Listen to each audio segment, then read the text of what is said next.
सियाची ऊब लाभो तुम्हाला, गुळाचा गोडवा यावा जीवनाला. यशाची पतंग उडो गगनावरती, तुम्हाला शुभ मकर संक्रांती. चला पाहूयात चविष्ट तिळगुळ लाडू कसे बनवायचे. लहान फ्लेमवर पहिल्यांदा तीळ भाजून घ्यायचे आहेत. दुसरीकडे गूळ डबल बॉईल करून घ्यायचा आहे, म्हणजेच वाफेवर गूळ विरघळायचा आपल्याला. तीळ सोनेरी झाल्यावर काढून ठेवायचे आपल्याला थोडेसे तीळ.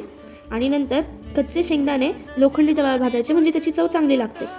नंतर ते भाजून झाल्यावर त्याची तळफळ काढून घ्यायची आपल्याला. आणि मिक्सरच्या भांड्यात शेंगदाणे टाकून चुरा करायचा आहे. जास्तही चुरा करायचा नाही आहे आपल्याला. नंतर चुरा काढून घ्यायचा आणि त्यात तीळ टाकायचं व मिक्सर ते जो आपला मिक्सर आहे तो चालू बंद करत ती बारीक करायचे, जास्तही बारीक करायची नाही आहेत. आणि त्यानंतर आपले डबल बॉईल केलेला जो गूळ आहे त्याच्यात टाकायचा आणि ते पण सगळं मिक्सरमध्ये मिक्स करून घ्यायचं. तेव्हा पण मिक्सर चालू बंद करायचा. नंतर सगळं एकत्र झालं मिक्सर.